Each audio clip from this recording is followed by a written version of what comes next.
Militer Rusia merilis rekaman memperlihatkan sebuah video instruksional untuk militer Ukraina yang akan menuju wilayah Kursk.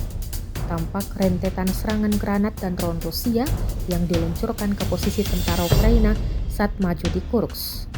Rekamannya diunggah di Telegram pada Rabu 19 Februari 2025. Video tersebut memperlihatkan pekerjaan para spesialis detasemen SPN Anwar Rusia. Adapun target utamanya yakni Komando Angkatan Bersenjata Ukraina, pusat komunikasi dan tempat perlindungan, tempat peralatan dan sistem persenjataan barat berada.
Download Tribun X sekarang, menghadirkan lokal menjadi Indonesia.